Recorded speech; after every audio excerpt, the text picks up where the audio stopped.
So thank you everyone for joining our meeting today. And the presentation will be by myself, Stephanie Dyer, and co-presenting with me is our OPWC District Representative, Donna Kirkbride. This presentation will focus on our program year 2020 to 2021, which is round 15 and is our most recent allocated round.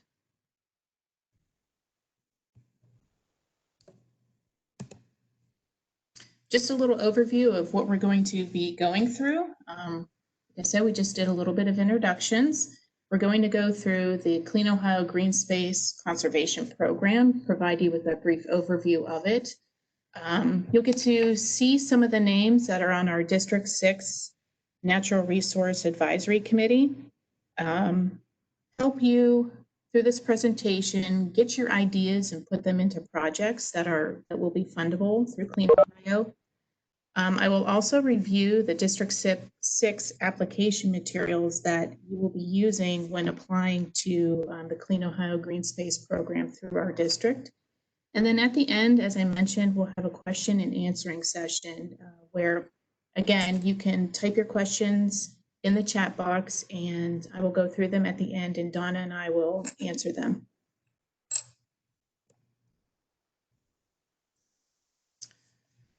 Okay, Donna. Kind of do an overview. The Clean Ohio Greenspace Conservation Program was created in 2001 by the voters. Provides $37.5 million per program year. Round 2020, the allocation for District 6 is $1,324,461, and it provides up to 75% funding for open space acquisition and/or improvements to that open space and for riparian protection.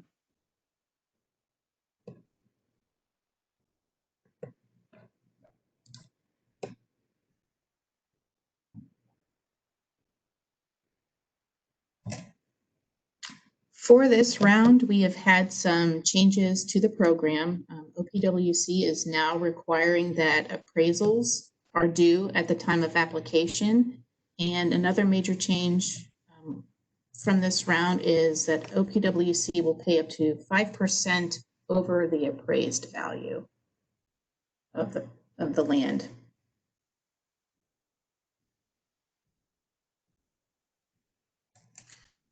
Okay, for District 6, these members here that you see listed in the table are our district NRAC members. They are local people who review and score the projects that come into the District 6. They do have voting rights to approve and or disapprove an application. And every application that comes in is reviewed separately by each member, and they're awarded points separately by each member. So you can see with the members on the left and if their affiliation on the right, we have an array of different backgrounds, such as conservation. We have Youngstown Warren Regional Chamber of Commerce. We have business and planning from the Trumbull County Planning Commission. We have Boardman Township represented, Poland Village, Soil and Water, the agricultural section from the Mahoning County Farm Bureau. We have our District 6 Integrated Committee appointee, Randy. And then we have our Metro Parks represented and a member of the Mahoning County Engineer's Office. So you can see that our NRAC is diverse and continues to grow with diversity.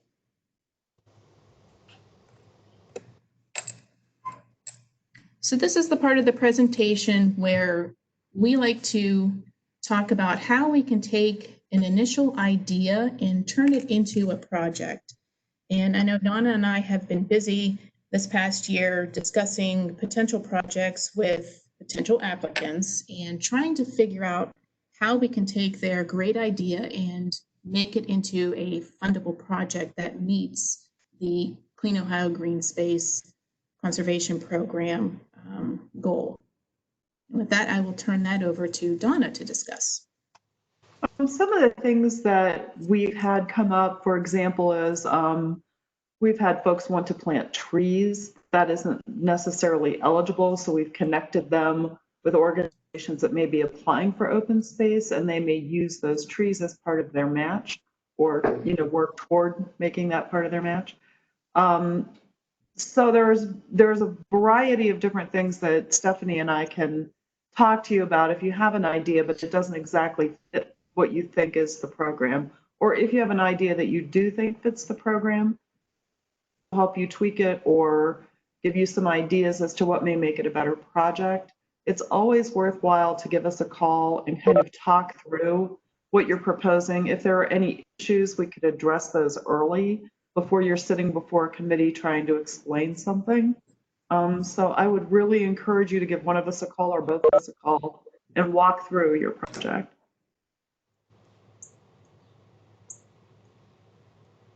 One of the other areas that I like to always put in front of folks who may or may not want to apply for Clean Ohio, so you're kind of on the fence as to whether or not it's a good program for your project that obviously meets the objectives, but you're not sure. One of the biggest things I understand from folks is, how do I come up with a 25% match that's required for Clean Ohio?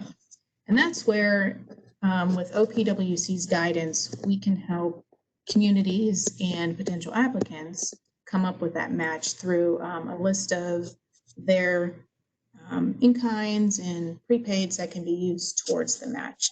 We'll get into that again once we get closer to that portion of the website or of the presentation.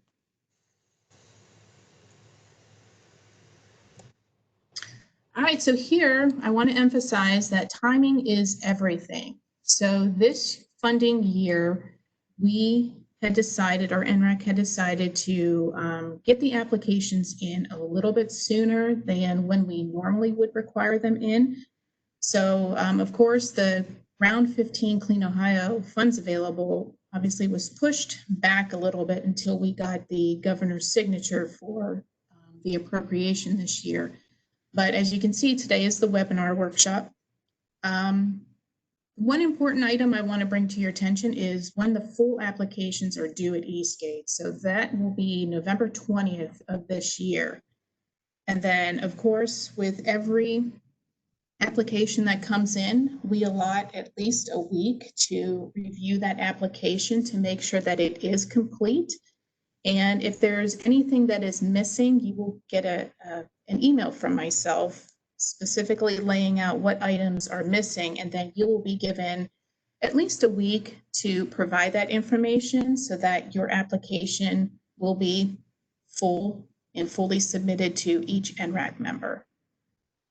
We are allotting on January 8th of 2021. Applicants are required to come in and present to the District 6 NRAC committee. So this year, if the COVID restrictions are still there, we will be doing hopefully webinar type virtual presentations for the District NRAC committee to sit on and listen to the project details. This is a chance for applicants to further explain their project, to highlight anything that is environmentally sensitive or environmentally special to their project. And it's also a good opportunity for NRAC members to not only just meet the applicants, but also to have that one-on-one dialogue, which I have found in the past years to be very beneficial for both parties, even for myself. And then again, shortly thereafter, our NRAC will meet and we will vote on which applications we are sending down to Columbus for the final signature from OPWC.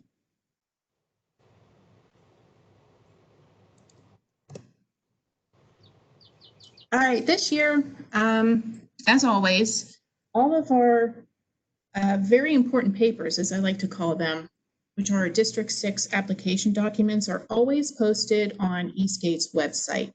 So whether or not you can access that, there's also the Ohio Public Works website, where under our District 6 information, you can find these documents as well. But I always try to put everything up on Eastgates' website for everyone to access. So I'm just going to go ahead and open the website. show you all where it's at.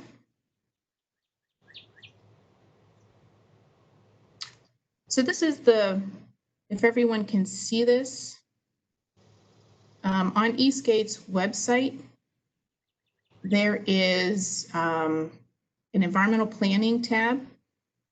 And if you go down to the second item on the drop-down menu, it's the Clean Ohio Conservation Fund. And scrolling down, you can see all the information pertaining to our district. So first and foremost, a little bit of background, our NRAC information, and then inside this box is our district calendar. And can't emphasize enough that potential applicants and even, our NRAC members consult this district calendar every single time to know when our meetings are.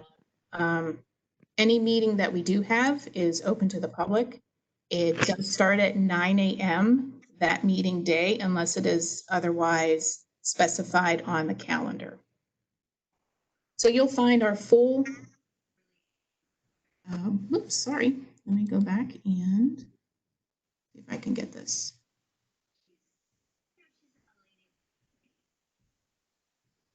There we go. I think I got the web browser now. Okay.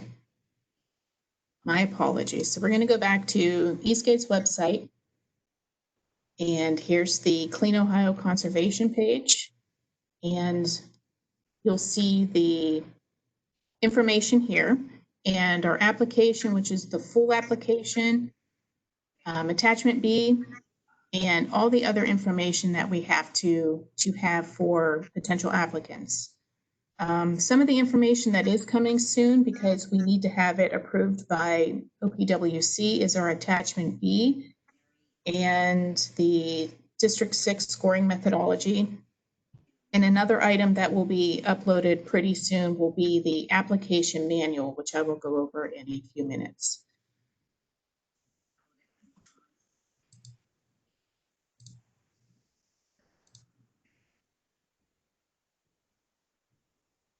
Okay. So something new that is to our district is the District 6 application manual. I am encouraging everyone, including our NRAC members, to access this manual, where you will use it side by side with your application. Everything you need is in this application manual. It describes line by line not only the scoring methodology, but also the attachment B that everyone will need. And the reason why I put this out there is because we don't want anybody to be left in the dark, because some of the most important instruction information is in there. Okay. I am going to pull up the application manual and show it all to you and go page by page, maybe not page by page, but at least give you all an idea of what it will be, what it looks like.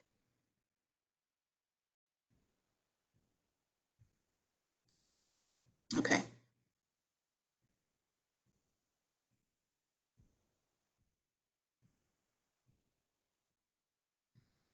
Okay, so here is what our application manual looks like.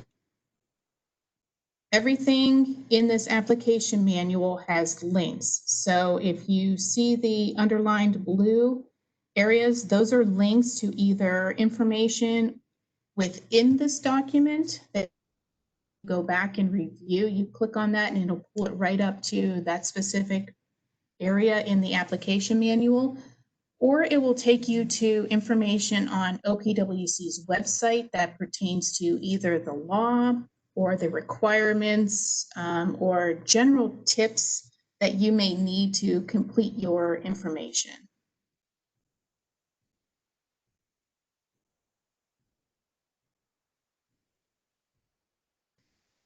So the final application materials have been spelled out here in this application manual. And again, I can't emphasize enough that you use this side by side with the application, whether it is OPWC's application, our attachment B, everything you need is here. It tells you what we will be looking for in a full application.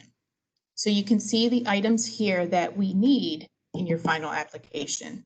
So this link here, this number 1, will take you directly to OPWC's application for assistance form. Our District B, attachment B, again, takes you straight to that attachment. So these are the items that we will need in the application. New this year is our appraisal report or restricted appraisal report prepared by ODOT Certified Appraisal. This is due at the time of application. So all these items, numbers 1 through 8, are what we need.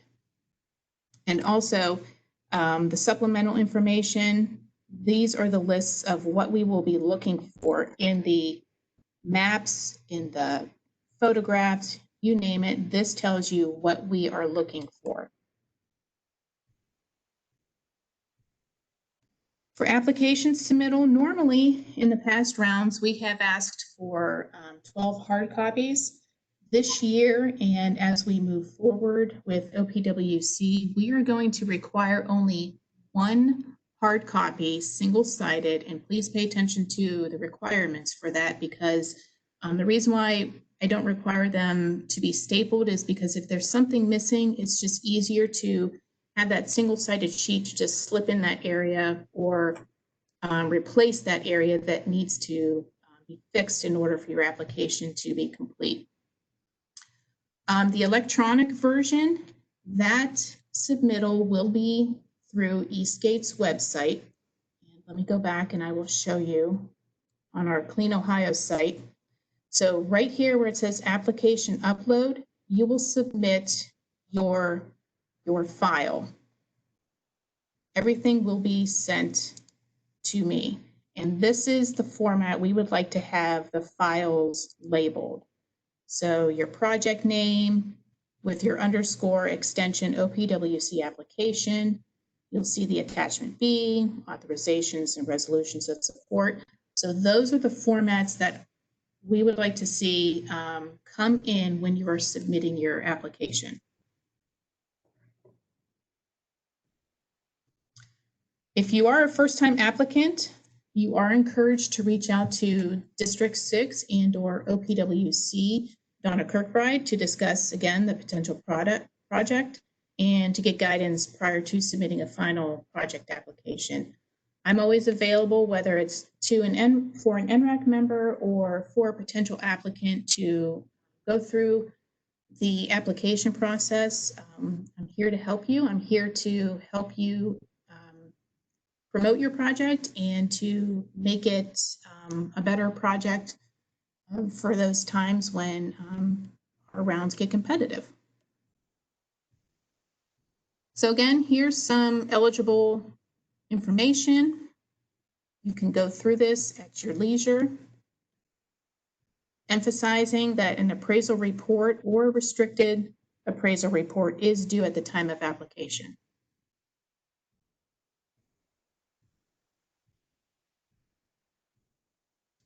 As we get closer to our attachment B, you will see in the section 4, these are the application documents that need to be included in the final application. So you have your OPWC application for financial assistance, your attachment B with all this information.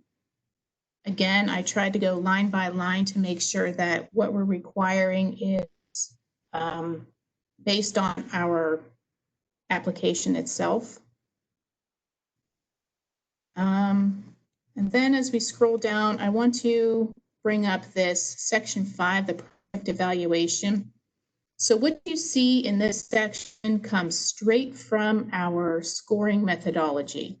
So the scoring methodology section from our NRAC is actually something that is created by our NRAC members. So we take a look at how we're going to score the projects based on X, Y, and Z criteria. And it's always a living document, so there are times where we do go back and we change the method, we tweak the methodology a little bit, and then we obviously have to submit that to OPWC prior to each round starting so that we can get that approved by them.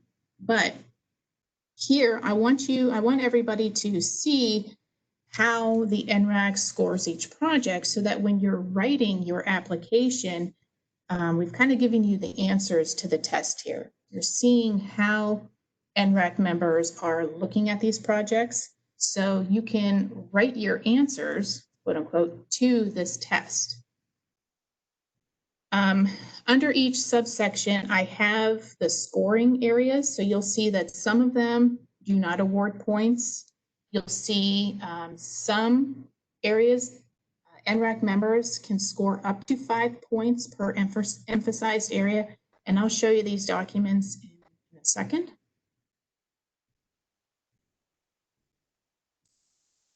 So this is what our attachment B looks like. So everything that I was mentioning just a second ago is coming from this attachment B, request for additional information. This is the second layer to the application, the first layer being OPWC's application, the second layer being our attachment B. So as we scroll down, you'll see these are the areas that you are going to check off. If you are acquiring land for open space, this is your section A. If you're doing riparian corridors or watersheds, your section B applies. And sometimes there are multiple projects, so you can do open space with a riparian corridor restoration project.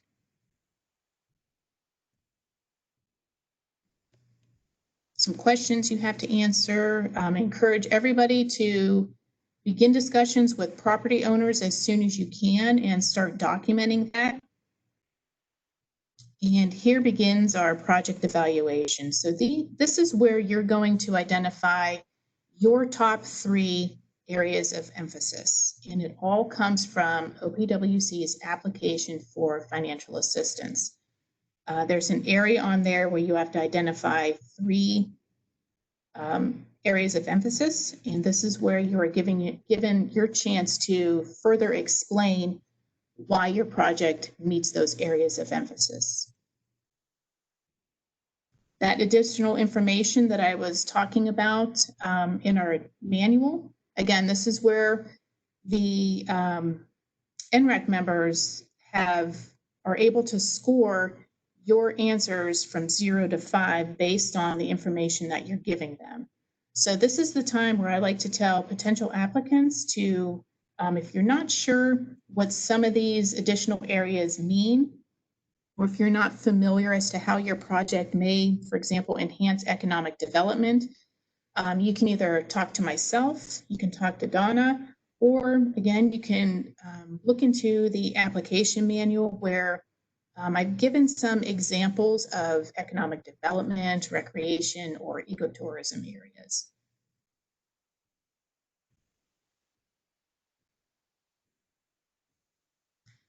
And then the last page of attachment B is, again, everything that you should write into your application. And I don't want to give away too much of it, but you can see that all these areas from numbers 1 through 14 are scored. Let me go into our manual again, and you'll see, so the additional information that I just talked about, that's that up to 5 points per additional emphasized areas here.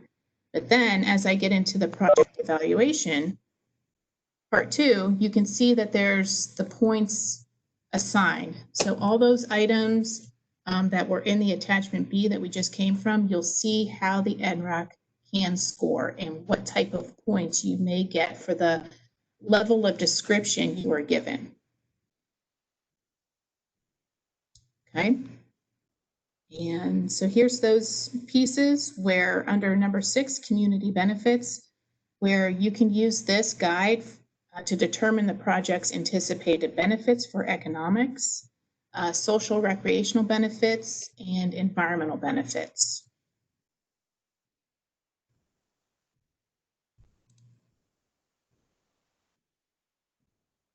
All right. Again, this goes hand in hand with the scoring methodology as well as your attachment B. So you'll see the points that are given for question number 8, applicant priority. Just using that as an example.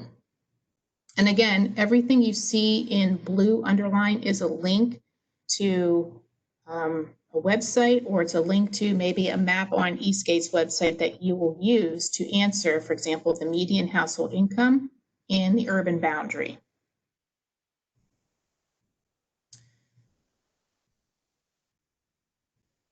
Okay, I think this pretty much sums up the attachment B. Goes hand in hand again. But also, this attachment completeness review, this information is also at the end of your attachment B. This is thing, once again, that you have to have attached to your full application. But again, members of NREC and myself, we do that week of review to make sure that if anything is missing, we will contact you and let you know. And then you are given that extra week to provide that missing information. So this is just some bullet points you want to make sure that you have before turning your application in. But again, we do have that curing period where we'll see if anything is missing and give you that extra week to turn it in. Okay. So going back to our presentation.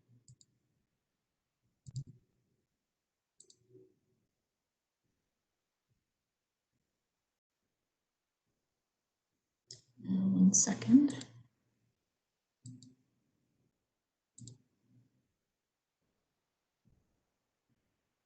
There we go. All right. So that's what our application manual front cover looked like. The number 2 very important paper is that attachment B. Again, this is all on Eastgates website. And the scoring methodology. This is mainly the document for the members of the NRAC to use.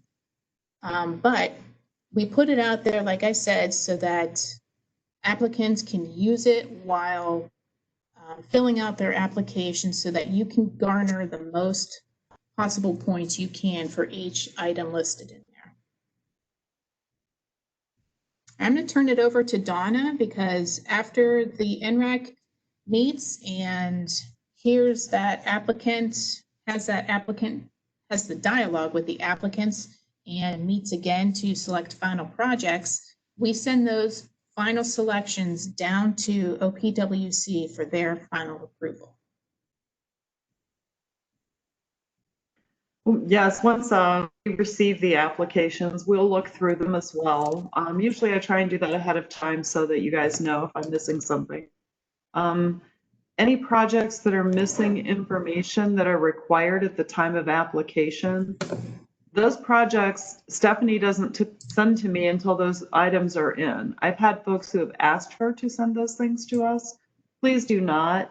If it's something like a letter of intent, those are legally required, and there's not much I can do with your application until that information has been delivered to Stephanie. So once she sends it to me, we'll review it, and if there's any items that we need in order to get an application agreement out to you, we would ask you for those things at that time. We would give you up to 30 days to get that to us, and then at that time, we would return it to Stephanie if those were not submitted, because we need to move on with other things. And if there's something that's going to take more than 30 days, you should call and talk to us about it so that we know what's happening and why there would be a delay. You want to do the next slide? The next step, once you have an agreement in place with us, would be your request to proceed. And this is a stage where you're asking us if you can proceed to a closing for the project. So there's a number of items that you need to submit with the request to proceed, and they're all listed on the form itself, which is on our website. But you would need to have all of those attachments together and send it all as one package. Part of it is the proposed deed restrictions and or conservation easement. You're doing a direct purchase, you would submit what your proposed deed restrictions are. And if you're doing a conservation easement, you would submit that language.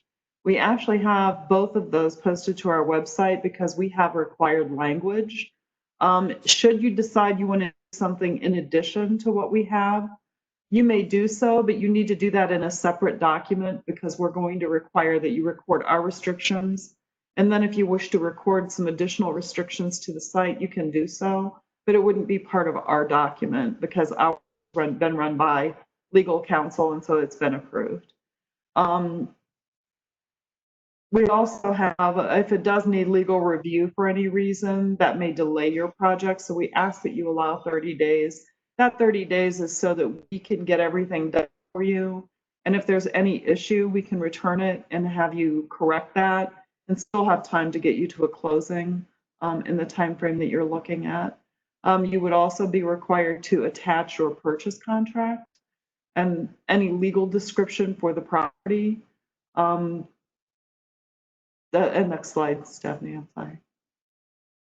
We move forward and back. Okay. You can have a pre-closing option, which we're going to send the money to the title company, which is the way most folks handle their transactions. When we do that, we will need a copy of your title work, your closing protection letter, and your signed escrow agreement. The one thing I would caution is some title agents are set up with the state of Ohio for payment, and some are not. We post all of that on our website, so you can check your title agent to see if they're on our website or not. If you need assistance with that, you can call me. I can walk you through it. If they are set up for payment, the payments are pretty quick. It's usually within 10 business days. That's assuming everything together. But the title agent being set up is really important, or if they've had a change of address recently, they need to update the state with that because that kind of thing can cause a serious delay. So I just want to make you aware. We also will, at the end of the process, we will require, and I'll talk about this again later, the recorded documents, which would be the recorded deed restrictions, and the final executed settlement statement. We can move on.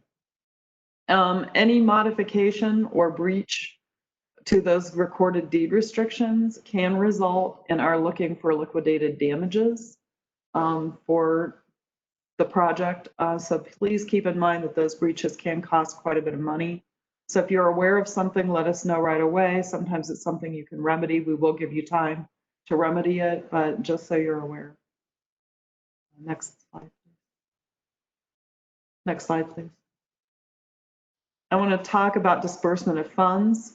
Again, if you allow that 30 days for that request to proceed, once we've approved that, we would move on to your disbursement form. Some folks submit both at the same time, which is fine, but we're not going to even look at your disbursement until all of your request to proceed information has been submitted and approved. The disbursement would be a copy of the Appendix E, which is a 3-page document that's part of your project agreement.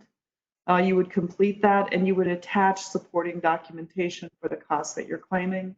For a purchase, that would be your settlement statement. For appraisals and that kind of thing, you may have actual invoices for those. So you would submit those. And like I said, once we receive those documents, if everything's in order, it's about 10 business days for a check to be cut. So you're aware, it's pretty quick. If there's any problems, we would let you know right away. That's pretty much it for the disbursement. Move on to the next slide. After closing, you need to remember to send your recorded documents to us. And then for those of you who may have post-acquisition activities, such as invasive species removal, or some folks may be doing on-site improvements, such as trails and that type of thing for access to the site, you have a 2-year time frame from the time of acquisition to complete any post-acquisition activity. Next slide. Next slide. There we go. Stephanie and I are here to help you.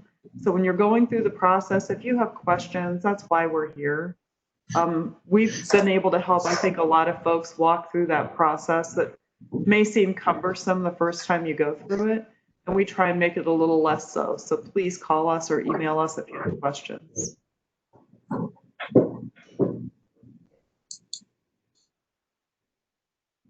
Okay, now this is the time of our presentation where if there are any questions, I'd encourage folks to use the chat box, and I will keep an eye on anything scrolling through, and let me know who the question is or maybe for. If not, then we will both try to answer it.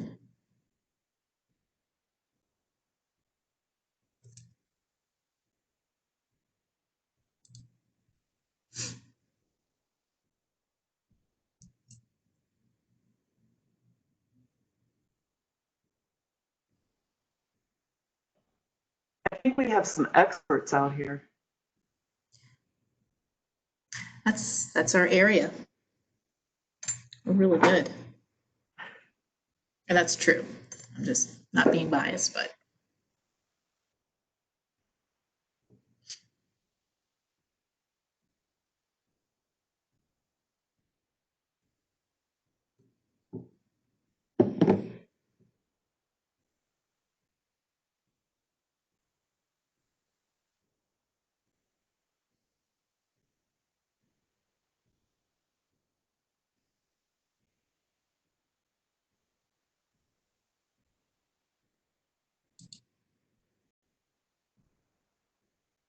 I think what I'll do is I will unmute everyone, and if it's easier just to speak up, you all can do so.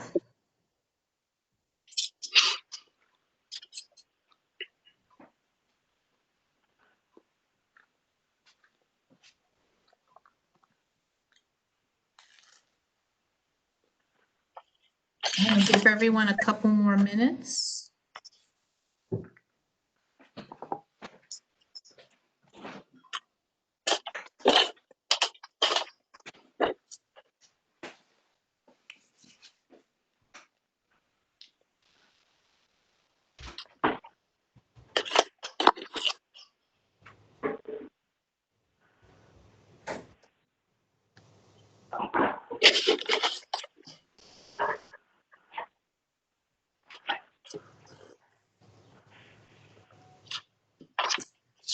Okay, well, it is 9:45, and with that, I am going to end the webinar. If there are any questions with regards to any of the information that you have seen during this presentation, your contact information is up on the screen again. Please feel free to reach out to myself or Donna. Donna provided you with her cell phone number.